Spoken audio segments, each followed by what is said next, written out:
The rose sits in the center of my parents' polished oak dining table like a prize, perfectly browned and surrounded by rosemary sprigs. Dad's carving knife glints under the chandelier as he slices with practiced precision, the same methodical movements I've watched since childhood.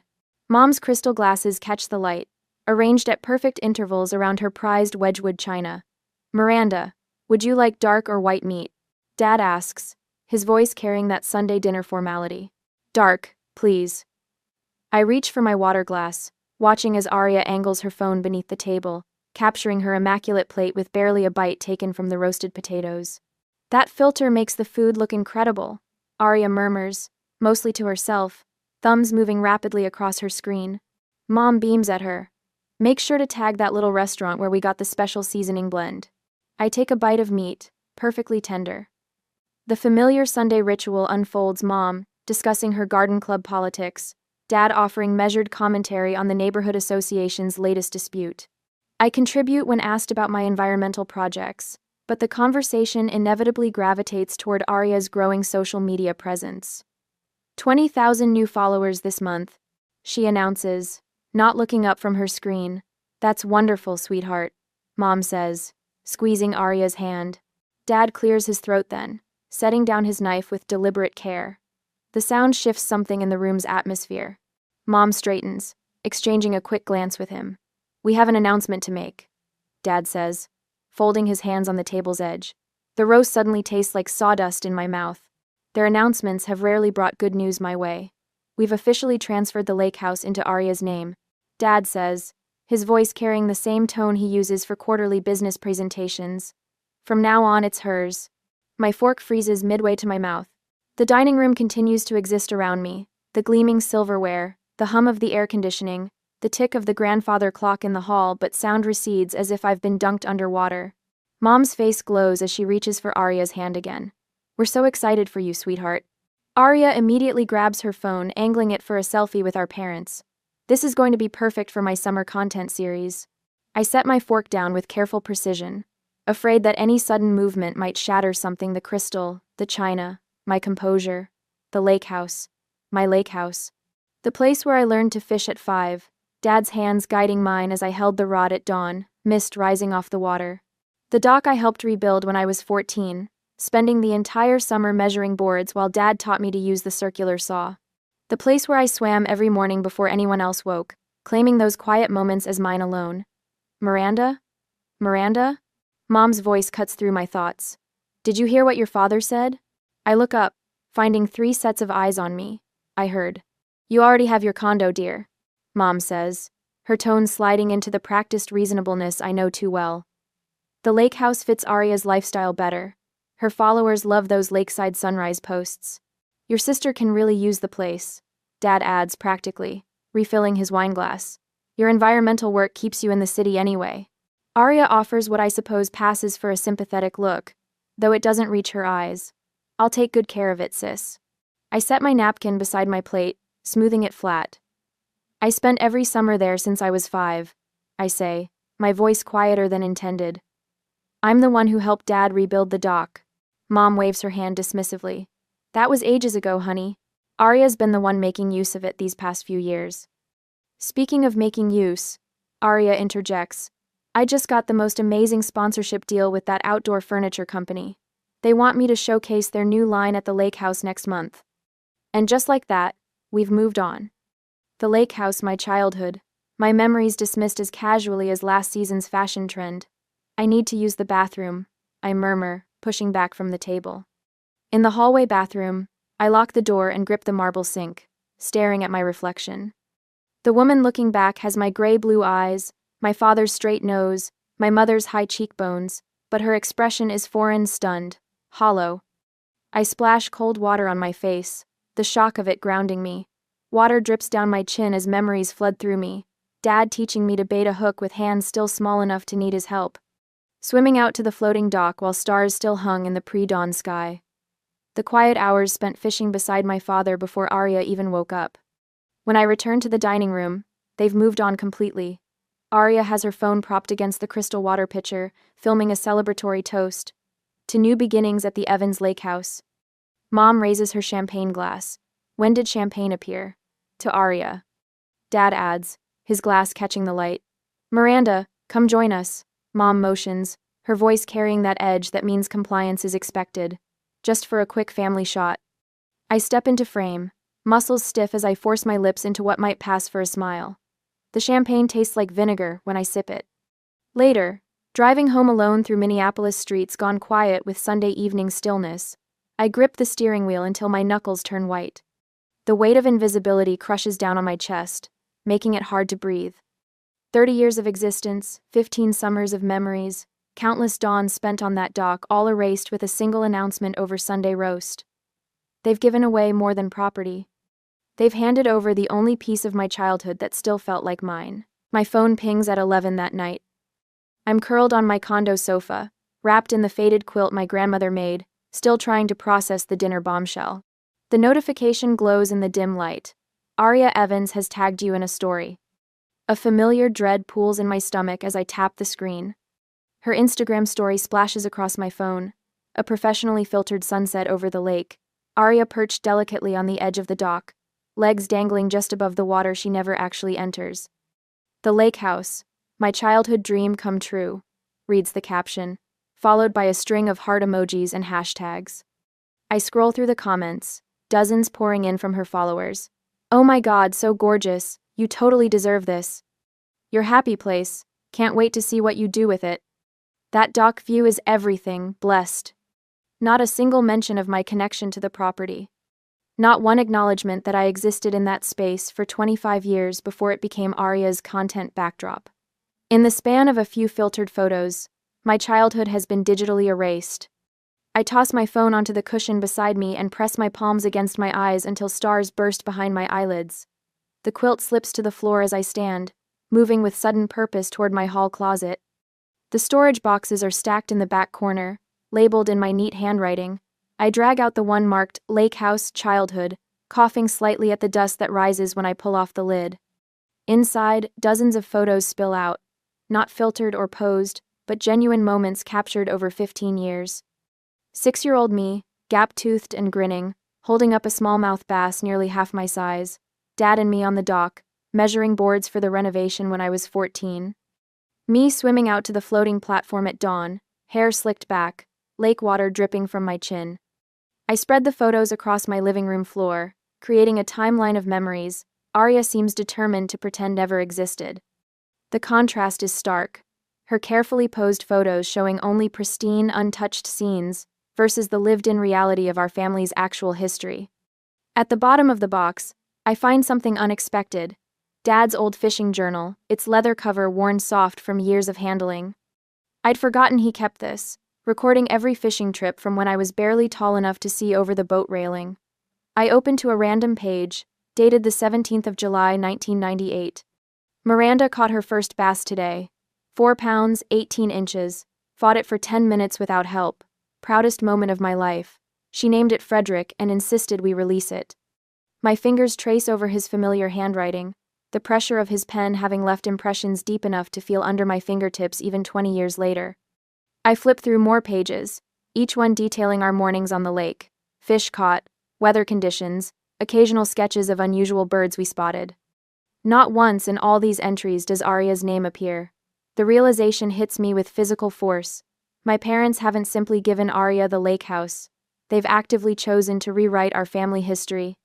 The evidence of my connection to that place isn't just being ignored, it's being deliberately erased. My phone rings at 7:15 the next morning. Mom's name flashes on the screen, and I briefly consider letting it go to voicemail. Against my better judgment, I answer. We need you to do something for us, she says without greeting, her voice carrying that particular tone that means refusal isn't an option she's considering. I say nothing, waiting. You're skilled with the environment and maintenance planning, she continues into my silence. Help Aria draw up a care plan for the lake house. She needs to understand the seasonal maintenance schedule. Put Dad on speaker, I say, my voice surprisingly steady.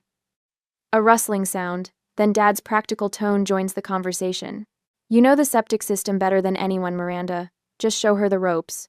The contractors I've used are getting older, and some have retired. You have all the contacts. Of course I do. I'm the one who coordinated every repair for the past decade while Arya was busy building her following. You don't regret this, do you? Mom adds, her voice sliding into that manipulative sweetness I know too well. You're the mature one, after all. Always so practical. Family supports family, Miranda. Always. Dad's voice carries an implicit thread I've heard since childhood. Either fall in line or accept the consequences of disappointing them. I end the call with a vague promise to think about it, then immediately text Jack. We haven't spoken regularly in years, but he's one of the few people who might understand. His family owned the property across the lake from ours since before I was born. We meet at Lakeside Coffee an hour later. Jack looks largely the same as he did in high school, a little more weathered around the eyes, his dark hair now sporting threads of silver at the temples. Wait, they gave the lake house to Arya? His coffee mug halts halfway to his mouth, but she hardly ever went there as a kid. I remember you out fishing every morning. Don't think I saw Arya there more than a handful of times, and even then she never left the house. The validation of my memories from someone outside the family lands like a life preserver thrown to a drowning person. I'm not crazy. I'm not misremembering. The childhood I recall actually happened. Your dad taught you to fish when you were what, 5? Jack continues, setting down his mug. I remember watching from our dock, jealous because my dad wouldn't take me out until I was 7. 6. I correct automatically. 5th birthday present was my first rod. Jack nods, something shifting in his expression. Come out to the lake this weekend. See the place one more time. I'll take you fishing like old times. Back at my condo, I draft and redraft a text to my parents 6 times before settling on brutal simplicity. I won't be creating a maintenance plan for Arya. She can hire someone. The response is immediate and predictable. A barrage of guilt-inducing messages from both parents. Mom's lengthy paragraph about family obligations. Dad's terse reminder that they've always supported both daughters equally. Then Arya's passive-aggressive follow-up. I thought you'd be happy for me, sis. Guess some people can never be satisfied. I turn off my phone and place it deliberately in my desk drawer. The small act feels monumental, choosing my truth over their manipulation for perhaps the first time in 30 years. Outside my window, the Minneapolis skyline glitters as evening falls. Something has shifted today, a fault line cracking open beneath decades of family dynamics. I don't know what comes next, but standing in the quiet of my condo, surrounded by evidence of the life I actually lived, I make a silent promise to myself. They may own the lake house, but they don't own my memories. On Sunday, the phrase lake house transition planning meeting sits in my mother's text message, like a bureaucratic tomb for my childhood. I read it again in my car, parked outside their house, gathering courage before walking up the familiar brick pathway. Each step feels like moving through molasses. When I push open the front door, voices spill from the dining room, too many voices. This isn't just my parents and Arya. My stomach clenches. They've brought in reinforcements. There she is. Mom waves me over with the practiced enthusiasm she reserves for reluctant guests. We were just getting started. The dining room has been transformed. Where Sunday's dinner featured just our immediate family, today the table hosts my Aunt Patricia and Uncle Richard. A young man with a professional camera circles the perimeter, adjusting lighting equipment positioned in the corners. A small spread of appetizers sits untouched in the center. Miranda. Aunt Patricia rises to embrace me, her perfume clouding around us. So good of you to come support your sister on her big day. I stiffen. What big day would that be exactly? The lake house, of course, Uncle Richard says, raising his wine glass. About time the place went to someone who truly appreciates it. My father clears his throat, shooting Richard a warning glance before gesturing to an empty chair. Have a seat, Miranda. We've just been discussing maintenance schedules. Before I can respond, the front door crashes open with theatrical timing. Arya sweeps in wearing a flowing white sundress, trailed by a woman clutching a professional light reflector. Her entrance halts all conversation. Sorry I'm late. She kisses the air near my mother's cheek. Brianna's just documenting the family handover moment for my followers. Potential sponsor watching the story. She turns to the woman with the reflector. Natural lighting, but make sure to catch the emotional connection when Miranda gives her blessing. My blessing? The words escape before I can stop them. Mom places a hand on my arm. Just a symbolic moment, dear. For Arya's content calendar. AI. I've already drafted the caption. Arya says, scrolling through her phone. Family legacy passes to the next generation as my sister honors our parents' wishes. How does that sound? Lovely, Mom beams, squeezing my arm tighter when I try to pull away. Dad produces a folder labeled Lake House Transfer and slides it across the table. We've prepared all the documentation. The deed transfer is already complete, but we thought a small ceremony would be nice. You're giving the lake house to Arya. It's done? My voice sounds distant even to my own ears. The paperwork was finalized on Friday this week, Dad confirms, not meeting my eyes. Aunt Patricia reaches across the table to pat Arya's hand. You must be thrilled to finally have your special place officially yours. It's always been her special place, Mom adds with certainty. Even as a little girl, Arya treasured that lake house like no one else. I stare at her, disbelief washing through me. That's not true. The table falls silent. Mom laughs nervously. Oh, Miranda, we all remember how Arya would cry when we had to leave at summer's end. I'm the one who helped Dad rebuild the dock, I say, my voice steadier than I feel. I'm the one who went fishing with him every morning. Uncle Richard chuckles. I think you might be confusing your childhood with Arya's, dear. We all remember how she loved that place. The room spins slightly as I look at their faces, all convinced of this alternate history where my sister, not I, formed the deep connection with the lake house. My childhood isn't just being transferred, it's being erased. Excuse me, I murmur, pushing back from the table. Bathroom. No one stops me as I slip from the dining room, but instead of turning toward the bathroom, I move silently down the hallway to my father's study. The door creaks as I push it open. The room smells of leather and the faint cigar smoke Dad thinks Mom doesn't know about. I know exactly what I'm looking for. Third shelf, behind his financial records. My hands find the worn leather album without hesitation, Fishing Chronicles, embossed on the spine in faded gold letters. When I return to the dining room, conversation stops mid-sentence. Their eyes track me as I approach the table. Without a word, I place the photo album in the center, displacing a tray of untouched canapés, and open it to the first page. A 5-year-old version of myself grins gap-toothed at the camera, holding a small perch, my father's arm around my shoulders. The date scribbled beneath reads, Miranda's Big Catch, June 1999. Then what's this? I ask, my voice unexpectedly strong. My mother reaches for the album quickly. Oh, those old things. Your father took you a few times, but Arya was the one who truly loved the place. I intercept her hand, gently but firmly, and turn the page. July 2000. Miranda and Dad rebuild the small dock. Another page. August 2001. Miranda's first bass. Another. June 2002. Sunrise fishing. Miranda caught 3 walleye. With each page I turn, the photographer Brianna edges closer, her professional interest piqued by the unplanned drama. That's enough, Mom says, her voice sharp. I'm standing now, though I don't remember rising from my chair. I was there every morning at 5 a.m. with Dad. For 15 years. My fingers flip methodically through the album. Here's me catching a bass, building the dock, learning to swim. I turn to Arya, whose practiced smile has slipped. When's the last time you actually went in the lake instead of just posing beside it? Arya's eyes narrow. You don't understand brand building, Miranda. Some of us create value beyond just fixing things. I become aware that I'm the only one standing. Everyone else remains seated, looking up at me with expressions ranging from embarrassment to annoyance. The realization straightens my spine, shifts something in my posture. For once, I'm not shrinking to fit their narrative. Miranda, Dad's voice carries that tone from my childhood, the one that indicates I've overstepped. That's enough. This decision is final. I draw a deep breath. I'm not contesting the transfer. I'm contesting the erasure of my childhood. Why are you making this so difficult? Mom's eyes fill with practiced tears. We're just trying to be fair. Fair would have been discussing this with me first, I say, looking directly at her.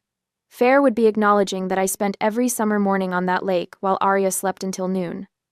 What are you really doing here? Some of us actually make the family proud, Arya says, her voice dropping to a dangerous pitch. Some of us are visible. The words land like a slap. Before I can respond, my phone buzzes in my pocket. I pull it out to see a text from Jack. I'm outside if you need backup. No. The weight in my chest lightens fractionally. In the silence that follows, I close the photo album with deliberate care. I'm leaving now, I announce, gathering my purse and the album. I'll be spending the weekend at the lake. Mom's panic flares instantly. But Arya has plans to film there this weekend. She has the sponsorship team coming on Saturday. I meet my sister's gaze steadily. I'm not going to your lake house. I'm going fishing with Jack on his family's property across the lake. The stunned silence that follows me to the door feels like the first honest reaction I've received from my family in years. Outside, Jack's battered pickup waits at the curb, his familiar silhouette behind the wheel. As I climb in, he raises an eyebrow. That bad, huh? Worse, I say, the photo album clutched against my chest. They've rewritten history. According to them, Arya's the one who loved the lake house all these years. Jack snorts. The girl who complained about mosquitoes ruining her outfits? Who called fish disgusting water monsters? That Arya? That? For the first time in days, laughter bubbles up from somewhere deep inside me. Apparently, she's now an avid outdoorswoman with a lifelong connection to the property. Well, Jack says, turning the key in the ignition, some history can't be rewritten, especially when there are witnesses. As we pull away, I glance back at my parents' house. Mom and Dad stand in the doorway watching us leave, their faces unreadable from this distance. Behind them, I catch a glimpse of Arya, phone raised, no doubt documenting my dramatic exit for her followers. The album on my lap holds the truth they tried to erase, but as we drive toward the lake toward a weekend of genuine memories rather than manufactured ones, I realize the most important truth isn't captured in those photos. It lives in muscle memory, hands that know how to bait a hook, eyes that can read water patterns, and a heart that recognizes what's real and what's performance. Some legacies can't be transferred with a deed. On Saturday morning, the lake stretches before us, a sheet of gold-tinged glass as the sun creeps over the eastern tree line. Jack navigates his small fishing boat with practiced ease, the gentle purr of the motor, the only sound breaking the morning stillness. I breathe deeply, filling my lungs with air that smells of pine and water in childhood. Ready? Jack asks, cutting the engine as we reach the center of the lake. My hands remember before my mind does the weight of the rod, the proper angle for casting, the gentle snap of wrist that sends the line arcing through dawnlight. The lure lands with a satisfying plunk, sending ripples across the mirror-smooth surface. Nice cast, Jack says, casting his own line in the opposite direction. We settle into a comfortable silence, broken only by the occasional adjustment of our lines or the whisper of the breeze. Across the water, I spot our family dock, my family's dock stretching empty into the water. No camera crew, no perfectly posed figure capturing the sunrise for followers. No Arya. Guess those weekend filming plans didn't actually exist, I murmur, more to myself than to Jack. He follows my gaze and shrugs. Would have been here at dawn for the light if she meant it. My phone vibrates in my pocket again. It's been buzzing steadily since last night, messages piling up from my mother, father, and Arya. I silence it without looking. Whatever crisis they've manufactured can wait. 2 hours later, we return to Jack's family dock with a respectable catch-3 bass and a perch. Jack's father waits on the weathered wooden planks, arms crossed over his flannel shirt, his face breaking into a wide grin as we approach. Caught anything good? He calls as Jack ties up the boat. Haven't seen you fishing here in years, Miranda. Just like riding a bike, I reply, holding up our catch. Well, come on up. Your timing's perfect, coffee's fresh, and Betty's got breakfast going. Inside the cabin, the rich aroma of coffee and bacon wraps around me like an old quilt. Jack's mother Betty hurries over, wiping her hands on her apron before pulling me into a hug that feels genuinely warm.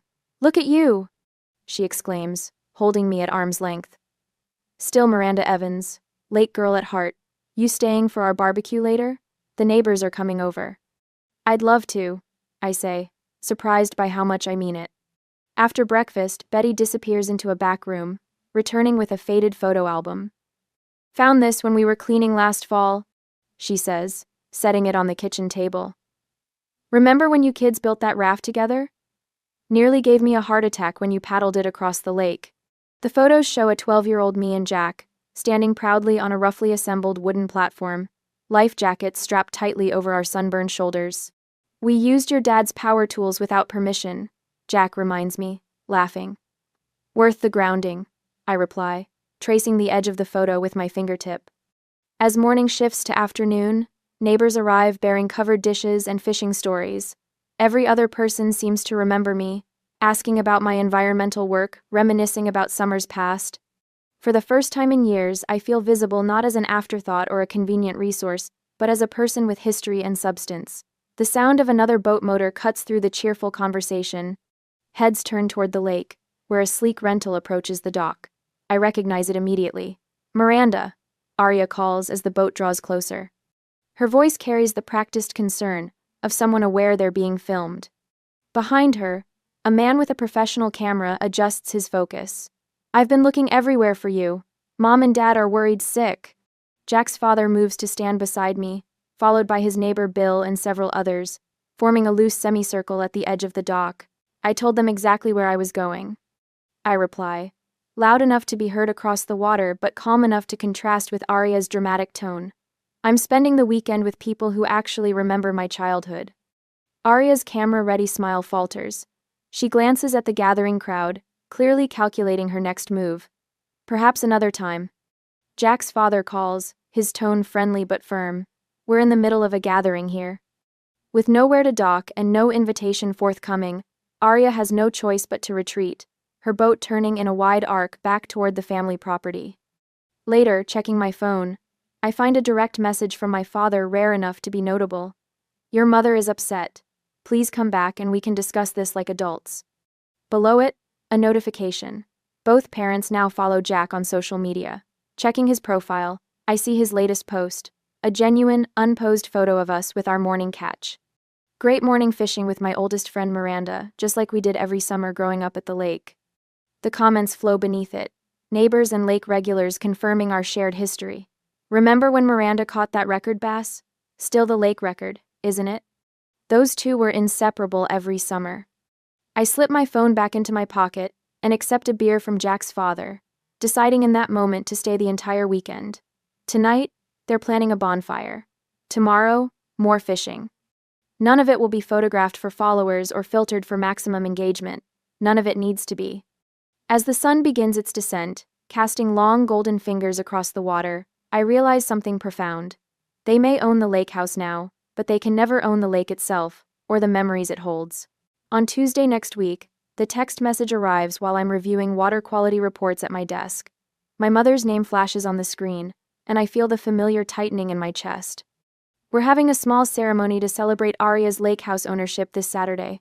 The whole family will be there. Please come. We saved you a special role." I set my phone down and stare out the window at the Minneapolis skyline. Special role. The words hang in the air like storm clouds. 20 minutes later, my phone rings. Mom's voice comes through with forced cheerfulness. "Did you get my message about Saturday?" "I did," I answer, keeping my tone neutral. "What's this special role you mentioned?" A pause. "Well, we thought it would be symbolic if you officially handed over the keys to Arya. Just a small gesture for the family." 8. Keys I never possessed for a house I helped maintain for 15 years. My fingers grip the phone tighter. "And who exactly is coming to this ceremony?" "Just family," she says quickly. Too quickly. "Your Uncle Robert and Aunt Martha are flying in from Arizona. Cousin Sarah and her husband. A few others." I open my laptop and navigate to Arya's Instagram page. Her latest post jumps out immediately. "Family Legacy Celebration. Watch live. This Saturday I'll be accepting ownership of our cherished family lake house in a special ceremony. Join me for this meaningful family moment." Family Legacy. Live stream. Lake house life. The comments section overflows with congratulations and promises to watch. 3,000 likes already. My phone buzzes with another call before I can respond to Mom. Aunt Martha's name appears on the screen. I answer, bracing myself. "Miranda, honey," she says without preamble. "What's this I hear about you being difficult about Arya's special moment?" The accusation lands like a slap. I haven't even responded to my mother's invitation yet. "I just got the invitation 20 minutes ago, Aunt Martha." "Well, your mother says you've been very upset about the whole thing. We're all flying in to support Arya, and it would look terrible if you weren't there to hand over the keys." I close my eyes. The family narrative machine is already in full swing. Later that evening, Jack sits across from me at my kitchen table, his fingers wrapped around a mug of coffee. "So what are you going to do?" he asks after I explain the situation. I stare down at the scattered photographs I've pulled from storage. My 5-year-old self proudly holding up a fish nearly as big as my arm. Dad and me knee-deep in water, measuring boards for the dock repair. Morning fog rising off the water as I swim toward the floating platform. "Is it the house you want back, or what it represents?" Jack asks quietly. The question cuts through my tangled thoughts. I don't need the house, I realize aloud. I need them to acknowledge that my history there was real. I gather the photos carefully and slide them into a large envelope. From my desk, I pull out stationery and a pen. I'm writing them a letter. I tell Jack. I'll include these photos, not for social media, not for their ceremony, just for them to know what the lake house really meant to me. Jack nods. And Saturday? I look up at him, feeling the certainty settle in my bones. I won't be there. Saturday morning dawns clear and bright. Instead of driving to my parents' lake house, I'm at Lake Harriet, with 3 colleagues from my environmental engineering firm. Lisa from the watershed management team adjusts her fishing cap, while Mark and Devin unload the cooler from the truck. "Perfect morning for this," Devin says, handing me a travel mug of coffee. The eastern sky glows pink and orange as we push our small boat from shore. No cameras, no posed shots. Just the quiet dip of oars and the occasional call of a loon. I cast my line into the water with practiced ease, the motion as familiar as breathing. My phone remains in my pocket, silent. I've turned off notifications after sending one final message to my parents an hour ago. I won't be attending today. The lake house is Aria's now, but my memories remain mine. Attached was a single photo of me standing on this new dock at dawn, fishing rod in hand, Lake Harriet stretching out behind me. I've found my own lake now. By noon, my colleagues and I have caught and released 4 bass and a walleye. We eat sandwiches on a quiet beach, telling stories and laughing. Not once do I mention the ceremony happening 20 miles away. It's Lisa who finally asks, "Aren't you curious about what's happening at your family's thing?" I consider this as I rinse our lunch containers in the lake water. Not really. But my phone buzzes then, a text from Jack. "Thought you'd want to know. It's awkward here. Your parents keep checking their phones." Aria looks distracted while trying to film. "There's literally an empty chair with your name on it." Another text follows. "Your Aunt Martha just loudly asked why you weren't here." Then she said, "But didn't Miranda use this place more than Aria ever did? Should have seen your mother's face."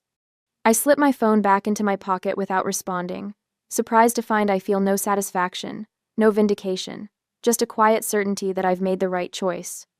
Devin calls from the boat. "Ready for another round of fishing?" I wade back into the water, feeling the gentle pressure against my legs, the sun warm on my shoulders. For the first time in weeks, my chest expands fully as I breathe. "Absolutely," I say, surprised by the lightness in my voice. "I'm just getting started." A year later, the real estate agent places the keys in my palm with a ceremonial flourish. "Congratulations on your own piece of lakefront, Miranda." I close my fingers around the cool metal, feeling the weight of what these keys represent, not just a property but a declaration of independence. The agent gathers her paperwork, leaving me alone at my new cabin, a modest A-frame nestled on Cedar Lake. It lacks the prestigious address of my parents' property but offers something more valuable: peace. I step onto my dock for the first time as its owner. The weathered boards creak under my shoes as I walk to the edge and sit, removing my shoes to dangle my feet in the spring-chilled water. The ripples spread outward, distorting my reflection. A genuine smile forms on my face without effort or performance. "You look right at home," Jack calls from the shoreline, carrying a box labeled "Kitchen" from his truck.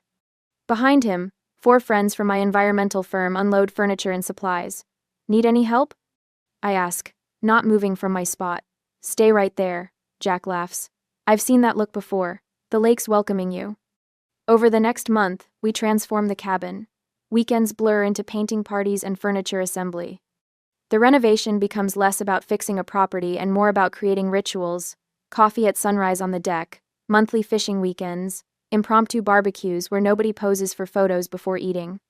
On a Saturday morning in July, I cast my line from my dock and feel the familiar tug of a fish.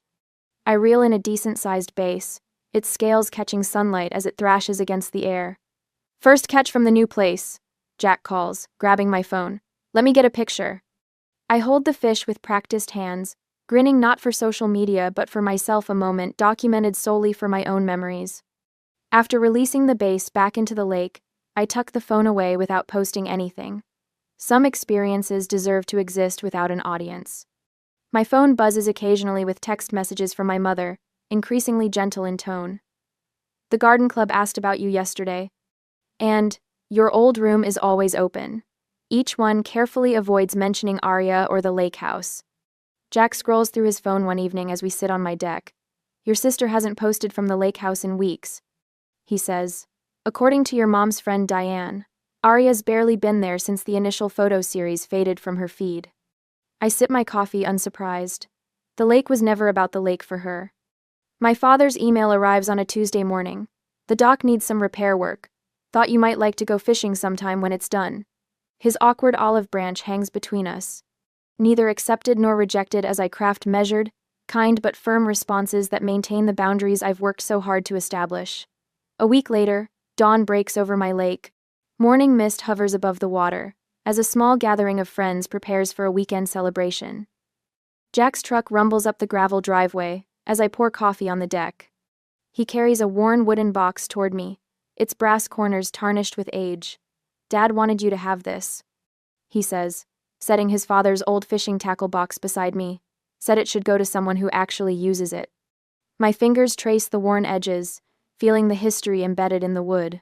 Tears prick unexpectedly at my eyes, not for what I've lost, but for what I've found. Family, I've learned, can be chosen, not just born into. The following month, I welcome 12 local children to my dock for the first session of my weekend environmental program. Their eager faces focus intently as I explain lake ecosystems and sustainable fishing practices. Their excited voices when they identify different fish species echo across the water, building something authentic that honors my true connection to these lakes. A small local paper runs a story about the program. I don't check to see if my parents or Arya notice it. Now, as summer deepens, I sit alone at sunrise on my dock, fishing rod in hand. The lake reflects golden light, mirroring the calm I found within myself. Nearby, a fish breaks the surface, creating ripples that extend outward.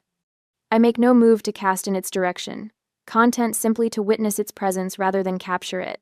Some moments aren't meant to be possessed, just experienced.